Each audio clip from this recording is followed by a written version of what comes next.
papasok na ulit sa trabaho.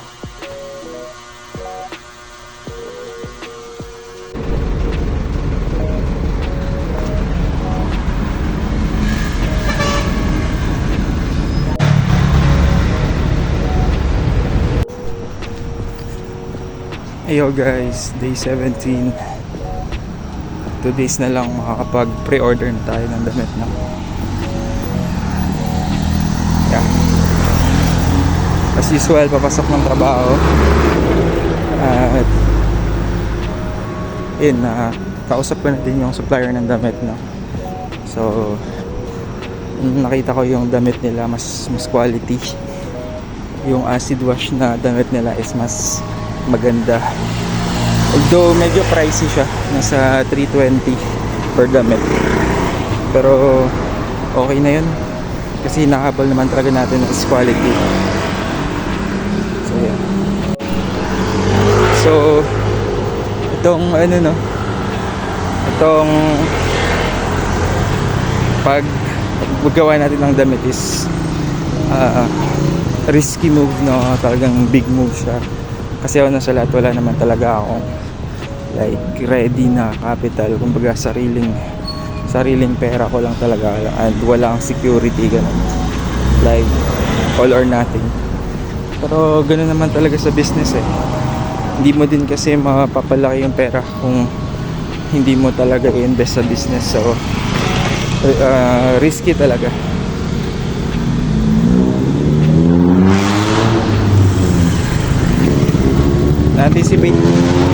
Na-anticipate ko naman na medyo hindi din siguro mabebenta lahat ng damit, pero tingnan natin kung anong mangyayari.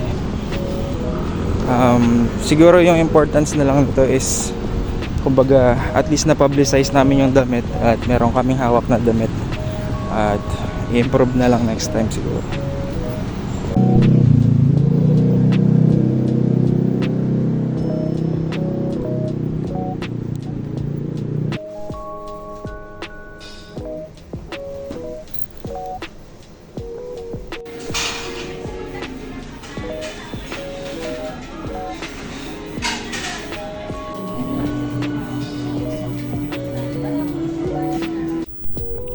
Ayo, kakatapos lang mag-lunch. Tambay muna.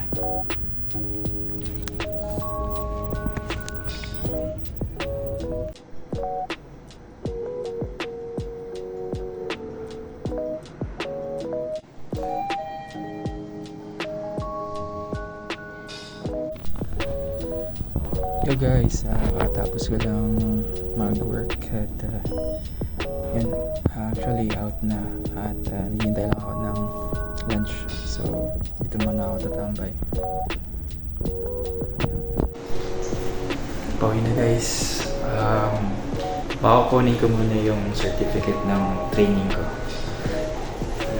ng motorcycle driving.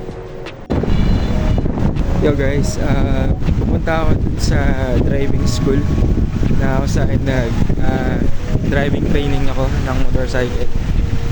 Tapos ko na yung training, kukunin ko lang yung certificate.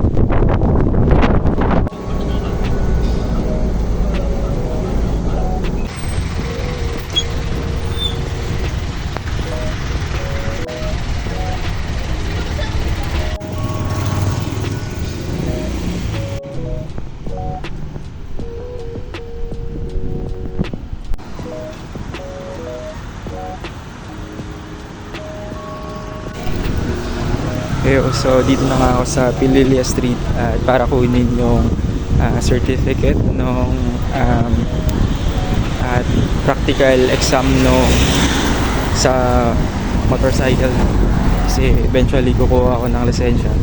After nitong certificate sa driving school is pupunta tayo ng LTO sa Pasay para dun tayo naman mag practical exam para makuha yung non-pro license.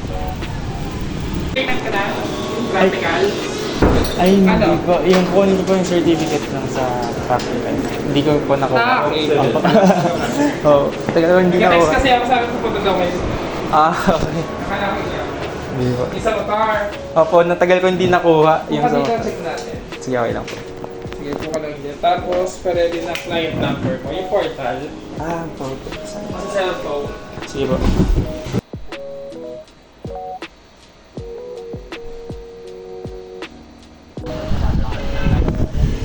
So, hindi ko po nakakuha yung certificate, no? Kasi nagulo ko yung system.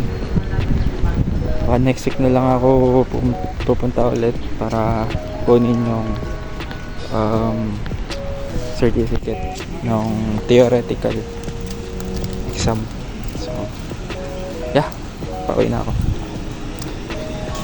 Ganun talaga.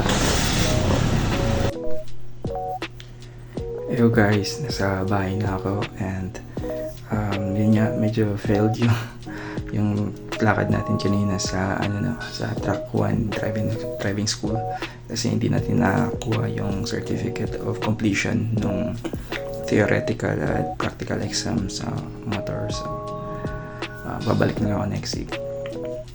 At yun, overall wala namang ganong ganap.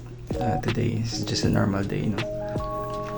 And yun nga, about dito sa t-shirt release, no?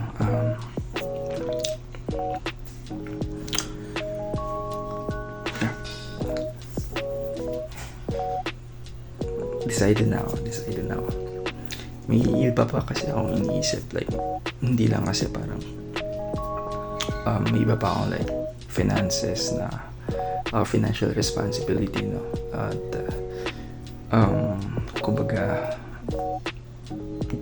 yung t-shirt na to is parang risk, malaking risk talaga siya kasi it will take a lot of like budget, no? So hindi naman ako milyonaryo or wala naman ako madaming pera, but yeah. So ito naman yung pinakaunang t-shirt release at gusto ko lang naman na ma-publicize yung brand, gagawa kami ng mga magagandang mga marketing materials. So mas better na magawa din talaga yung damit para makita na meron talaga kaming damit na yun.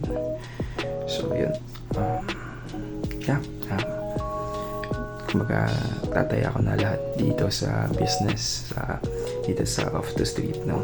At hoping na mas mag-expand pa. At yeah. So maybe that's it for day 17 at thank you again. I know wala pang nanonood at 17 for 17 days na wala talaga nanonood pa. And kano lang, like 34 subscribers lang ako, and no one really cares pa, but I am hopeful na someday or after a few months na like if ever we make progress, and also I would like to make sure na may progress talaga. Kumbaga makikita din tayo, makikita din ako ng tao.